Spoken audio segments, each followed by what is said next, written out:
So guys, welcome back to RBR. I'm your host Raz. Now all of us are used to your standard fare of electric cars. So your Taycans from Porsche, your e-trons from Audi, Teslas. But it's nice sometimes to have some fresh blood, a new way of thinking, something not so German or American.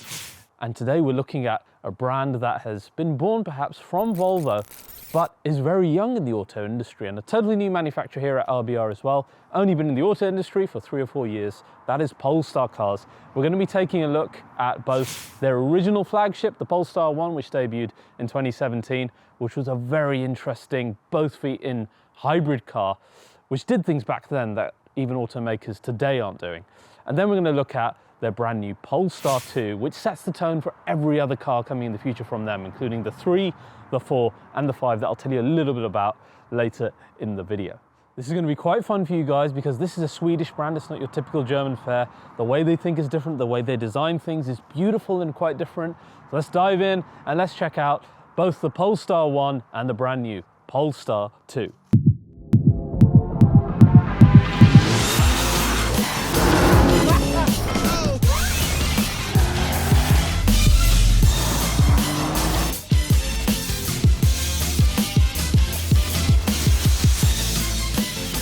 So guys, today's episode of RBR is sponsored by my favorite wallet company, The Ridge. Why are they my favorites? Because like you guys, I love carbon fiber and they make simply the best carbon fiber wallets that I've ever seen. Look at that, matches exactly your car. You can get the forged one as well. Now with slim wallets, I'm usually used to this type of one. Yes, I'm a bit of a tart with the brand, but these can only hold 5, 6 cards maybe, whereas in the Ridge, you can get up to 12 cards plus cash within the cash strap here. I also love that when I put it in my pocket, it doesn't bulge at all. It's super slim. And it's got RFID blocking technology, so no one can take money out of any of my cards. Now, of course, I've got a discount for you guys. All you need to do is go to theridge.com/RBR, use the code RBR.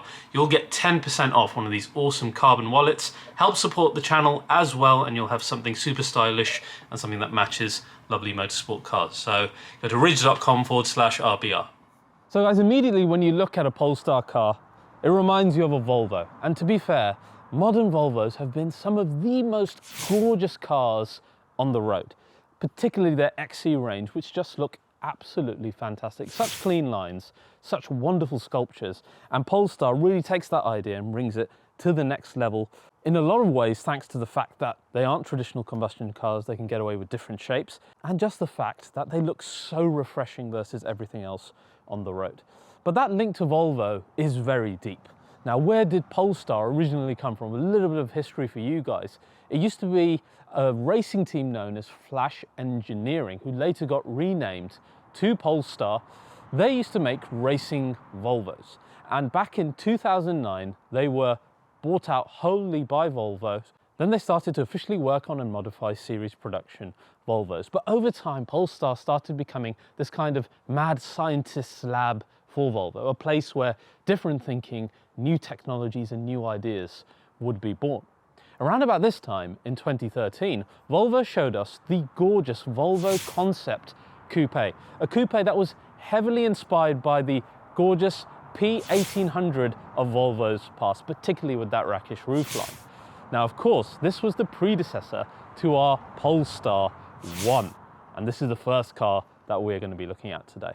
Now, what a gorgeous car it is. It essentially is almost identical to that concept. Now, this is a 600 brake horsepower hybrid, beautiful two-door coupe that goes then right up against things like Bentley Continental GT, BMW M8, S-Class Coupe, etc. So it's aiming quite high, and it is one of the most gorgeous two-door coupes you will ever see on the road.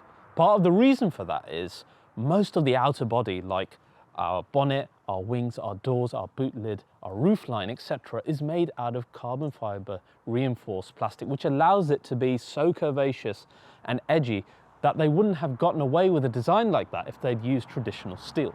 Of course, it also helps with rigidity, it helps with weight, etc. as well, but mainly I think that design element, thanks to the carbon fiber, so useful. Now, rather than being a by-the-way hybrid like a lot of the German manufacturers do by getting a big saloon and shoving a little battery and a bit of hybrid power and loads of weight in it, and you wonder, why the hell did you bother? The Polestar 1 is a both feet in proper attempt at making a car that uses half combustion power and half electric power. How do they go about this? Now, on the face of it, the specs don't sound all that exciting. You've got a 2-litre 4-cylinder engine here, taken from an XC90. It's turbocharged, it's supercharged, and it produces 308 brake horsepower, only powering our front wheels. Apart from that, we have an electric motor sitting on our crankshaft, which acts as a starter motor, gives another 68 brake horsepower, again, all coming to our front. Then we have the electric side of it. We have a 340 kg battery, and when you look at the boot, actually, it's actually quite exciting. Have a look at that. It's actually a talking point. You lose loads of boot space, but it looks pretty fabulous in there. That provides power to 2 separate electric motors with torque vectoring on the rear for another 230 odd brake horsepower, equaling a total of 600 brake horsepower, 1,000 Newton meters of torque, and a 0 to 60 of around about 3.9 seconds. So really, it is aiming high, and the performance figures really, really impressive. And as you'll see later, it actually sounds pretty decent as well. Of course, Polestar 1 is also only available with left-hand drive as well, so that makes it a little bit tricky for UK buyers.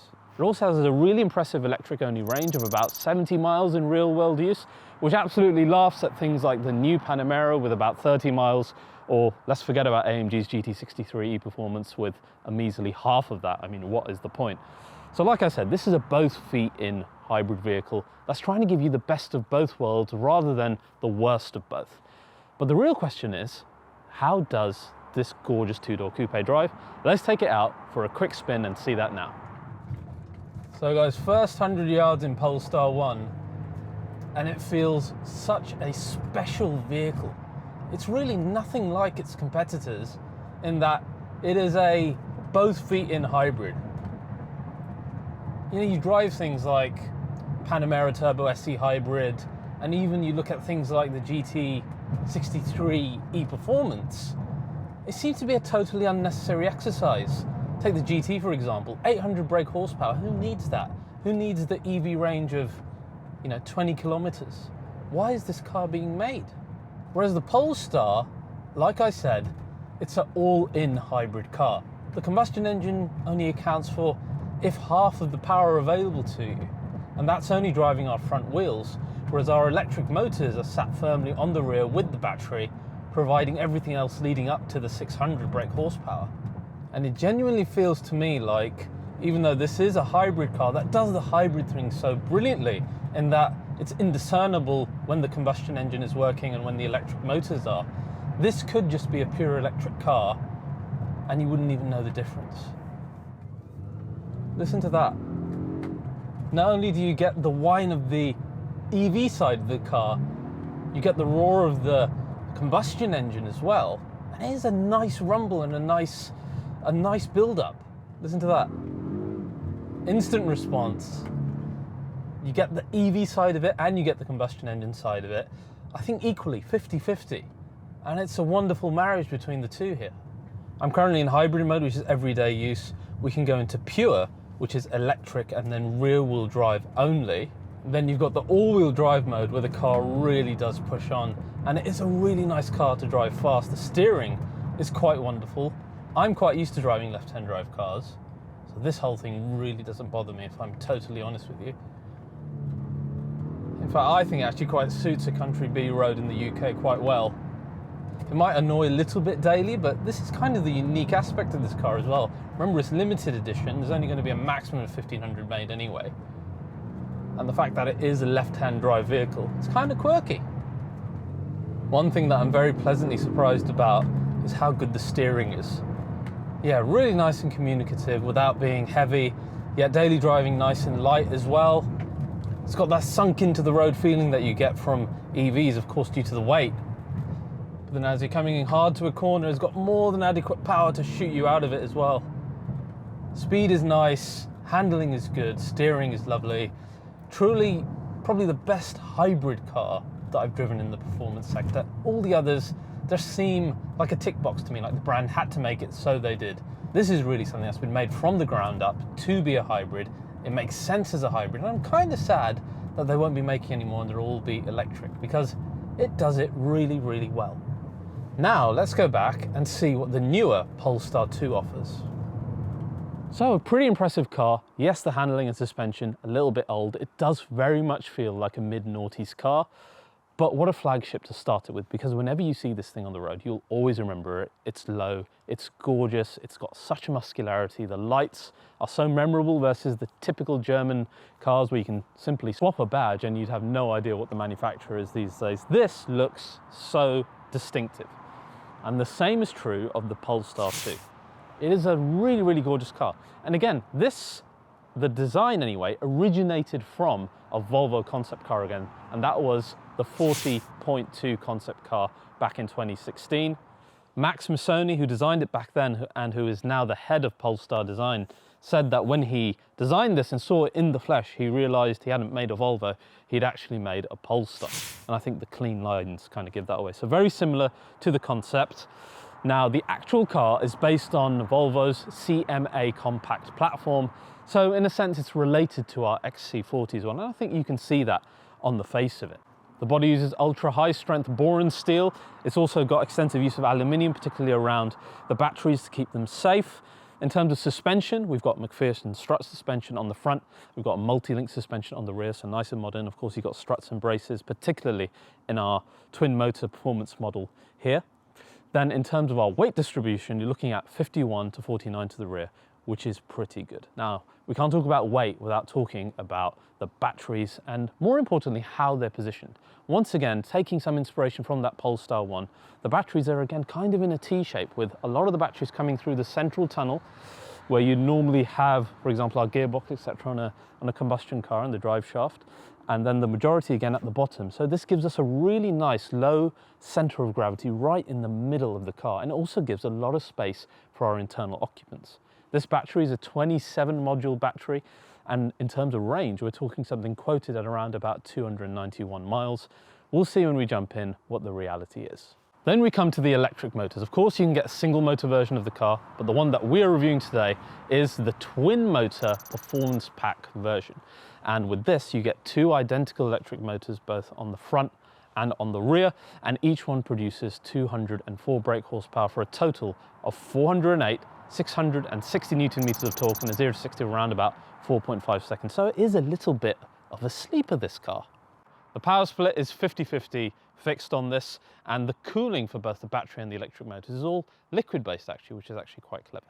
Now, in terms of the performance package that we have on this car, you get a few extra bits like the Öhlins performance dampers that are here. Then you get the larger brakes from Brembo, which are finished in a lovely yellow gold, which then match our seat belts on the inside of the car as well. You also get that black roof, and then the forged Y-spoke wheels again, which look fantastic and give a bit of a nice visual flair. Now, talking about visual flair, let's talk about the design. First of all, I love the logo of Polestar anyway. It's all to do with the North Star, which is great, and there's more of that inside the car that I'll talk about later, but the grille is lovely.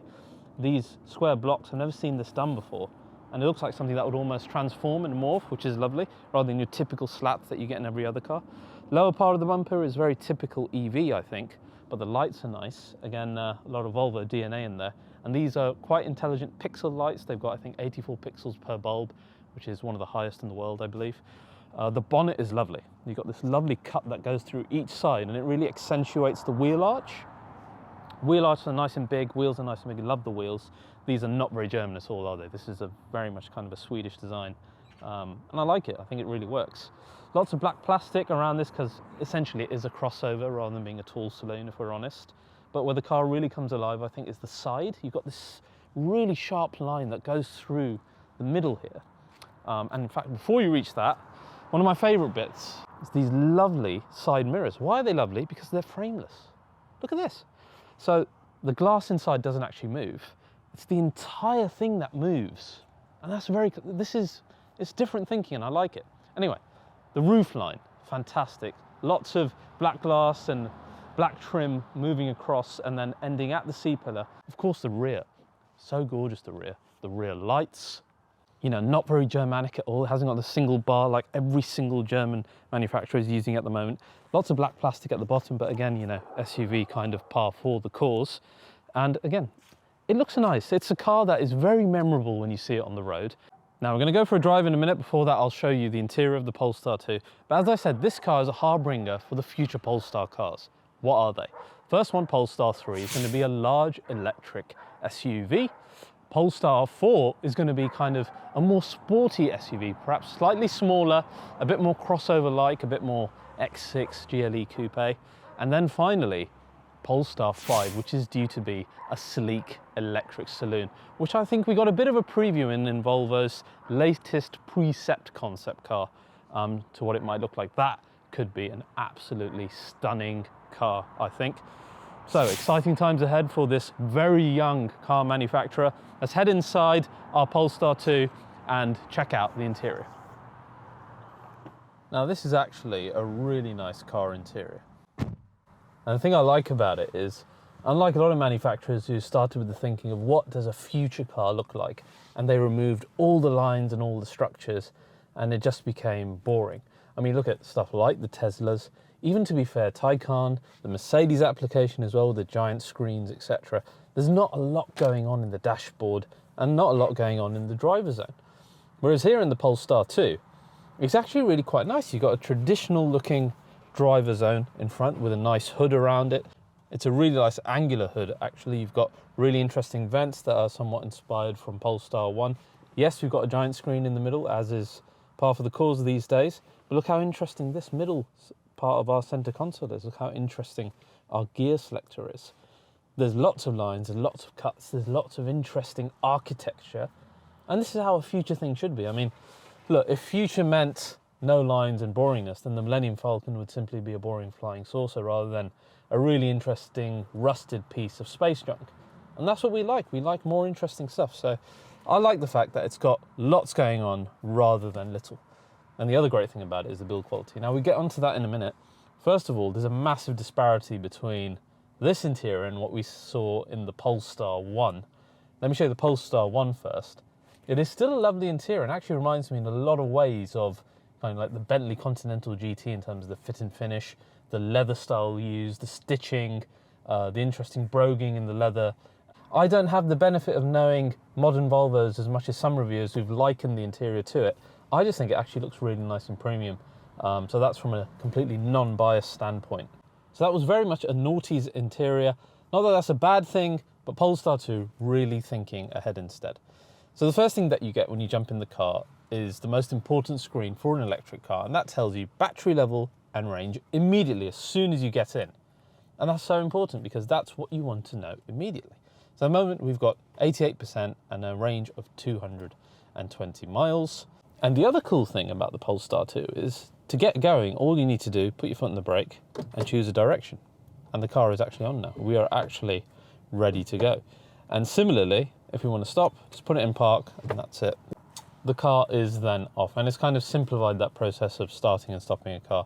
One thing I do take issue with, however, is that there should be a startup sound. Like I say, in all EVs, there should be a turning off sound. There should be driving sound, because I think it's safer that the passengers know what's happening, the driver knows what's happening with the vehicle, what speed it's going, is it on, is it off, etc. These things are good for safety, and when Polestar and Volvo are so up there with safety, then I think that's something that they should really consider adding into their cars, because the simplicity of starting and stopping is great, but it'd be nice to know when the car is actually active. Furthermore, on the design, we've got some nice trims in here, which are with a wood type finish. You've got interesting fabric as well, which I actually quite like. I like this tactile feeling. The seats are really nicely sculpted. I particularly like the curved headrest, which is really lovely. And you can get a completely vegan interior, so no use of leather or animals. But you can get a full leather option should you want it as well. The other cool thing that carries over from Polestar 1 is seeing the logo here, which reflects off the top of our unit here, which looks great. Of course, Polestar, all to do with the North Star, which is what the logo and the brand name is based on. So to see that there all the time, particularly at night, is really quite lovely. And again, this section, really nice and minimalistic. And of course, that matches our outward mirrors that we talked about earlier. So all of that is very, very nice indeed. We do have a giant single piece panoramic roof in here as well. So really nice interior. I like the structure of it. Then we come to infotainment system. And boy, is this a step forward from Polestar 1, which was a bloody nightmare to use. To go from menu to menu, you have to swipe left to right, which never seemed to work when you want it to. You had really small buttons, you had really small text. Nothing was logical in the way you would use it. Now, Polestar 2 uses the Android car operating system, which is a lot easier to use. First of all, it's nice and clear, big text, big buttons. You can tell where the bits are. I've never used the heated seats in this, and I knew exactly where it was. There with the heated steering wheel as well. You go into the menu system, and guess what? You find all your apps there. No surprises. You go into the car bit, and then you've got your steering feel settings. You've got ESC, one pedal driving, creeping. You've got your driving assist features. You've got your charging options as well available. Everything is done in a really logical way that I don't think you'd have any problem working your way around this, potentially even driving. Though I would prefer, again, some kind of controller. I don't like relying solely on touchscreens, but this is a problem I have with all car manufacturers these days. You have a play and pause button in the middle here, which is quite nice, and then a rotating switch for your volume, which kind of mimics the switches that you had in the Polestar one as well. Apart from that, no buttons in the center console, so it's all done by the touchscreen. Steering wheel, it actually has buttons, which is nice rather than being touch things. I hate having touch screens on steering wheels. They are the worst thing, and luckily Polestar have gone for the safer option, which is having buttons. Steering wheel itself, not the most sporty in the world. It's not a massive diameter. It has got a massive airbag in the middle. The rear is pretty spacious. You lose this middle section again because the batteries are there, but you have good legroom again because the batteries aren't there. So a good placement of the batteries, as I keep repeating. Legroom is okay, standard. Headroom is pretty decent. Got the panoramic roof, it looks nice and airy. What's better than the Polestar one by miles is your boot space, which is massive, and then you've got the extra bit underneath the cover as well, so massively more practical than that car. One thing that this car doesn't have that most EVs do is the space underneath here to store stuff that, frankly, nobody ever really uses, do they? I don't miss it in my Taycan, and of course this is this way because of the batteries, the way that they're laid out in that T position, plus being underneath, means that you lose this element. But we're used to that in combustion cars. I mean, who really shoves stuff under here? No one really does. Got a nice cup holder over here and a hidden cup holder in this area as well. We've got mobile charging unit on this side, and then you can lift these flaps to get a couple of USBs, and there are USB-Cs in the back as well. You get these lovely yellow gold coloured seat belts in the performance pack version, which some of my favourite seat belts I've ever seen colour-wise actually. So overall, really nice interior actually. I think again, this is future done correctly, quite sporty dare I say as well. How will it translate when we're driving? Let's find out right now, shall we? Really easy to set off, put it into drive. That's literally it. Now guys, it's pretty cold out today, so very easy to turn on the heated steering wheel and the heated seats. Android car system is actually pretty good. Immediately, steering feels actually really nice. We're in the middle setting of standard here. Throttle response is nice. Suspension is a little bit firm, I think, actually, which I guess we shouldn't be too surprised with the Öhlins performance dampers. Actually very nippy indeed. It is quite the little sleeper, this car. To be completely fair, I mean, wow, that's fast. The real world performance isn't that far away from something like my Taycan 4S. It's actually quite wonderful to drive this fast. Now let's reiterate the modes that we're in at the moment for driving. There's not a massive choice, but the ones that are there are quite important. So steering feel, light is nice for in and around town. Standard, much better for a bit more communicative feeling if you're driving faster. Firm, I think firms things up a bit too artificially. Standard is a really good midpoint. Then you've got the option of one pedal drive. Now this is interesting. If you pop this on, essentially the car will brake all the time. And what you do is you never operate the brake essentially. All you do is operate the accelerator. It takes a little bit of getting used to, but it's actually quite a nice way to drive around because you get the recuperation aspect of the charging happening all the time when you haven't got your foot on the power. And as the name says, all you're doing is using 1 foot to drive, which is quite cool. I prefer to have that off because I like a traditional combustion car feel. Similarly with the option of creeping. So when you turn creep off, the car doesn't coast when you take your foot off the accelerator. Turn it on and it'll act just like a combustion car and it will coast. So I've left that on because I want a more natural feel. Now having 408 brake horsepower, like I said, makes this quite the little sleeper, and it's quite fun to drive fast. The brakes are very good, the Brembo brakes here that we have in the performance pack version, and it's very, very eager to put the power down. Sometimes feeling even more eager than my Taycan does in some situations. It's actually really fun to drive fast. Steering feel isn't bad at all. You've got that low center of gravity that you like with all. You've got the low center of gravity that you like with all EVs. that makes the handling sometimes seem superhuman for this shape and type of car. Then of course no nonsense with gearbox and slow changes, etc, etc. All the power and torque available immediately. You just look at the jolt that you get as soon as you put your foot down. It is violent, right? And you get to some serious speeds very quickly. But what's nicer is, I like the steering. There is body roll, of course, when you start reaching the limits of what the car can do, but it's nowhere near what you would expect of, say, an equivalent XC40, for example. This gives you a lot more confidence, and it's fun. You know, there's so much power available. It's available instantly, and it's really addictive to drive these type of EVs fast. So, driving like a nutcase. If you want to do it, Polestar 2's got you covered, and it's really quite fun to do it. The only thing I miss is sound. Like I said, I think EVs need sound for emotion, for safety. They need to build that in. Driving sedately, all you need to do is slow down a little bit. There's no driving modes, there's no sport, there's no eco, blah, blah, blah. That's why I think the car feels so direct when you put your power down, because it's always ready to be in a sport mode. Whereas if you just want to drive slow, it's not like it's bunny hopping down the road. It's actually very clever, and it gives you gradual power when you want it. I do feel the ride is a bit firm for a car that would be more of a daily car. Perhaps you'd be better off getting the non-performance pack version with the slightly smaller wheels and the slightly less geared up suspension. Yes, the range has taken a bit of a hit with some spirited driving that we just did. It's gone down to 200 from 220. And no, it's not going to give the Model 3 a bloody nose in terms of range. But I think where it does surpass that ilk of car is the design outside, the design inside, the simplicity of driving it, the simplicity of accessing it, the little quirks that makes this car so unique. I mean, I love these wing mirrors. I know it's a small thing, but I'm really endeared to them now. Used to it. I've only been driving this car just in front of you guys for the first time, and I'm so comfortable with it. The steering, the braking, the acceleration feel, and all of the system is so easy to use as well. The whole user experience is just really simplified, and I really like that. Polestar 1 showed us how to do hybrid correctly so many years ago. Polestar 2 is showing us what they're going to be doing with their future vehicles, and it's a really good basis. Simple user interface, simple driving modes, good range, fantastic design.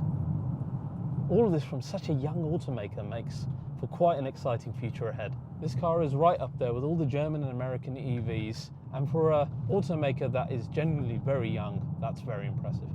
So guys, I hope you've enjoyed this full review of both the Polestar 1 and the Polestar 2. If you have, please do subscribe to RBR, like this video, let me know what you thought in the comments, and I'll see you guys next time.